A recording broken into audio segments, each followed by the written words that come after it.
Swastiastu, salam harmoni. Perkenalkan, nama saya Kadek Sudi Anggartawan dengan NIM 2317051058 dari kelas 4G. Nah, video ini saya buat sebagai bagian dari tugas ujian akhir semester mata kuliah dari akuntansi, di mana tujuan dari video ini adalah untuk mereview artikel yang memberikan pemahaman yang lebih mendalam mengenai topik manajemen laba. Secara khusus, video ini akan membahas pengaruh ukuran perusahaan, umur perusahaan, leverage, dan profitabilitas terhadap praktik manajemen laba pada perusahaan pertambangan yang terdaftar di Bursa Efek Indonesia 2018 sampai dengan 2020. Sebelum itu, kita perlu mengenal apa sih manajemen laba.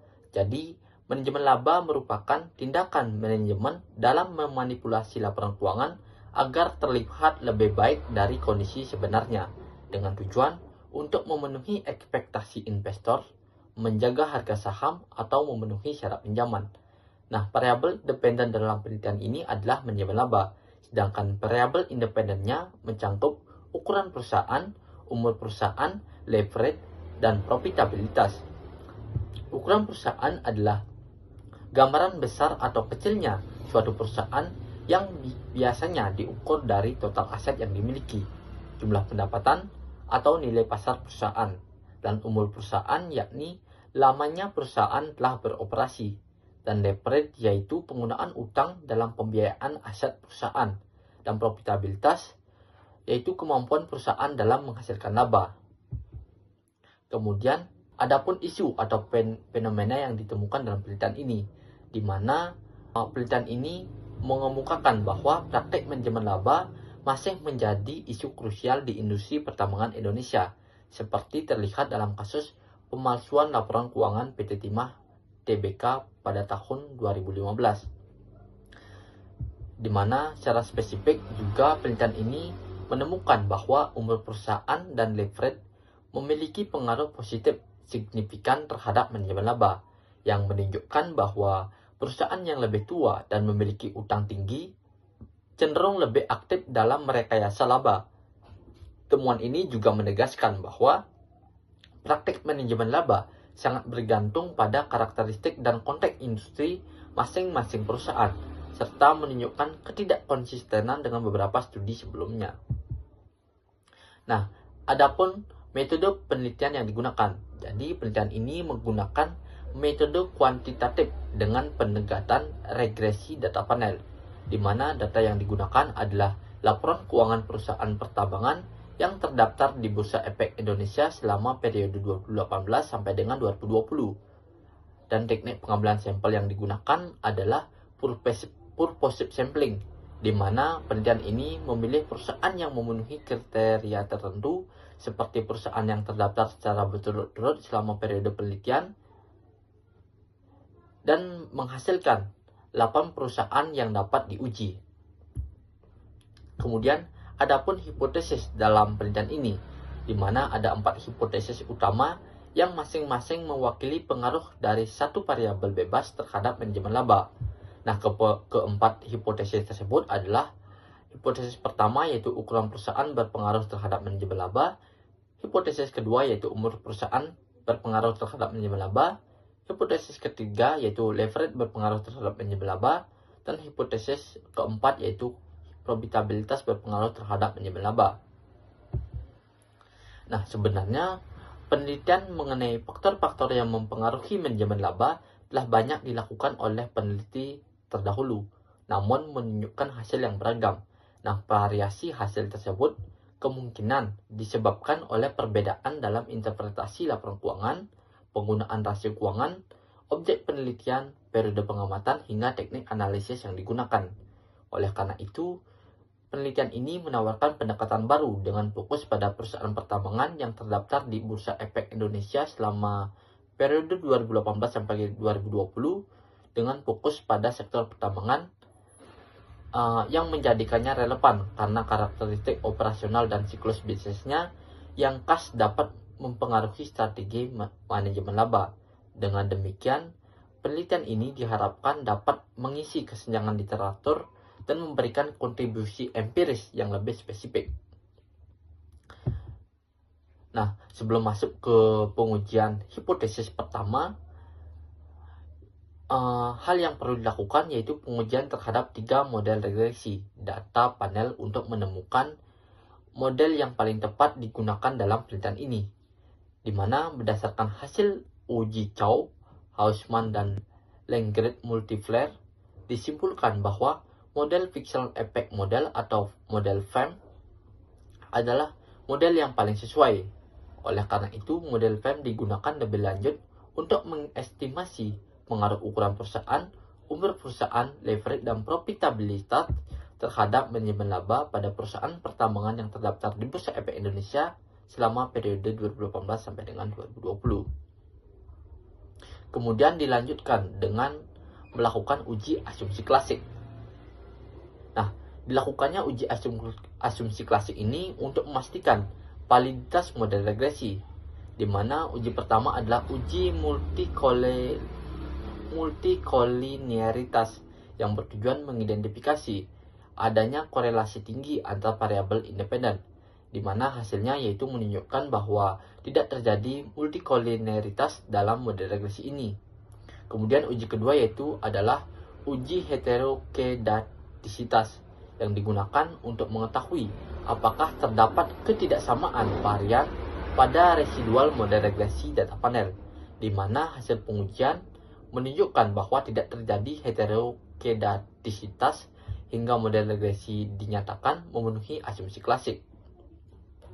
Kemudian selanjutnya yaitu dilakukan uji hipotesis untuk menilai kelayakan dan kekuatan model regresi yang digunakan, di mana pertama dilakukan uji kelayakan model atau uji F untuk mengetahui apakah seluruh variabel independen dalam model secara simultan berpengaruh terhadap variabel dependen, di mana hasil uji menunjukkan bahwa variabel-variabel ukuran perusahaan, umur perusahaan, leverage, dan profitabilitas secara bersama-sama memiliki pengaruh signifikan terhadap manajemen laba, sehingga model dinyatakan fit. Selanjutnya yaitu dilanjutkan dengan dilakukannya uji adjusted R-squared atau koefisien determinasi, yang bertujuan untuk mengukur sejauh mana variabel independen dapat menjelaskan variasi variabel dependen, di mana hasilnya menunjukkan bahwa 64,4% variasi manajemen laba dapat dijelaskan oleh keempat variabel tersebut, sementara sisanya 35,6% dipengaruhi oleh faktor lain di luar model penelitian ini. Kemudian yang selanjutnya yaitu hasil uji T atau uji hipotesis, di mana uji T bertujuan untuk menguji pengaruh masing-masing variabel independen secara parsial terhadap variabel dependen, yakni manajemen laba. Nah, hasil uji T pada penelitian ini menunjukkan hal sebagai berikut, di mana ukuran perusahaan atau size memiliki probabilitas 0,3976 yang lebih besar daripada 0,05, yang dimana hal ini menunjukkan arah negatif, yaitu tidak berpengaruh secara signifikan terhadap manajemen laba, yang artinya besar atau kecilnya perusahaan yang biasanya diukur dari total aset tidak cukup kuat untuk menjadi faktor yang menentukan dalam praktik manajemen laba. Meskipun perusahaan besar umumnya terdapat pengawasan yang lebih ketat dari pihak eksternal, hal tersebut tidak serta-merta membuat manajemen berhenti atau terdorong untuk melakukan manajemen laba, sehingga hipotesis 1 ditolak.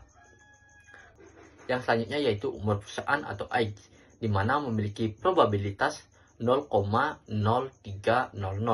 yang lebih kecil daripada 0,05, artinya memiliki arah positif, di mana berpengaruh positif dan signifikan terhadap manajemen laba. Artinya, semakin tua usia perusahaan, semakin besar kecenderungannya melakukan manajemen laba karena pengalaman dan keinginan menjaga reputasi, sehingga hipotesis kedua diterima.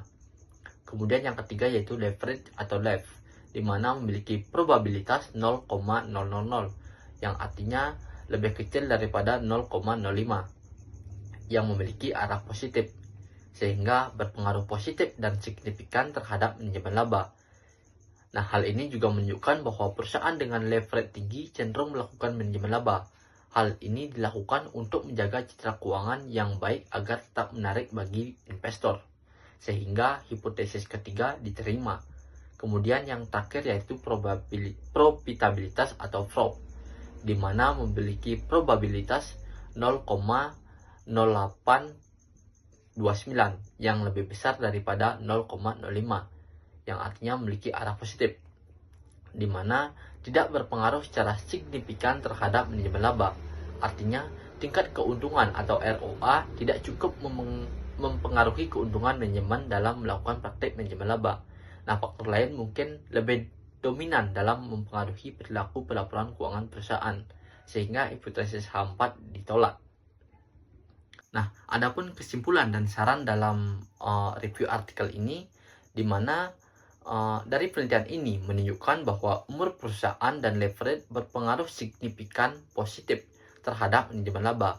Artinya, perusahaan yang lebih lama berdiri dan memiliki tingkat utang tinggi cenderung lebih besar peluangnya melakukan manajemen laba.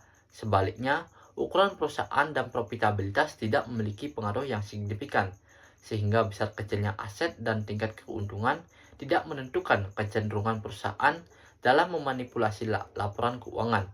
Temuan ini penting bagi investor dan auditor dalam menilai risiko laporan keuangan perusahaan. Kemudian adapun saran yang dapat diberikan yaitu perusahaan perlu meningkatkan transparansi dalam laporan keuangan untuk mengurangi praktik manajemen laba. Selain itu, regulator juga perlu memperhatikan praktik manajemen laba di perusahaan-perusahaan yang lebih tua dan memiliki utang tinggi.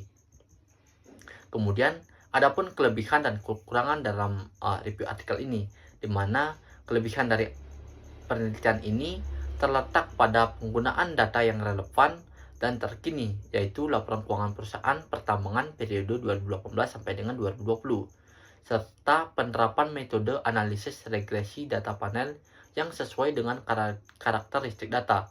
Selain itu, penelitian ini juga memberikan wawasan baru mengenai faktor-faktor yang mempengaruhi manajemen laba, khususnya di sektor pertambangan yang selama ini masih jarang menjadi fokus utama dalam penelitian sejenis. Adapun kekurangan dalam penelitian ini, di mana kekurangan dari penelitian ini adalah ruang lingkupnya yang terbatas karena hanya berfokus pada perusahaan sektor pertambangan, sehingga hasil temuan tidak dapat diregeneralisasi secara luas ke sektor industri lainnya. Selain itu, penelitian ini belum mempertimbangkan faktor-faktor eksternal lain yang juga berpotensi mempengaruhi praktek manajemen laba, seperti kondisi ekonomi makro, perubahan regulasi, atau tekanan pasar yang dapat memberikan pengaruh signifikan terhadap keputusan manajerial. Baik, itulah tadi hasil review yang saya lakukan. Diharapkan video ini dapat memberikan pemahaman yang lebih baik tentang praktik manajemen laba dan faktor-faktor yang mempengaruhi serta meningkatkan kesadaran akan pentingnya transparansi dalam laporan keuangan. Sekian dari saya ucapkan Om Santi Santi Santi Om. Salam harmoni.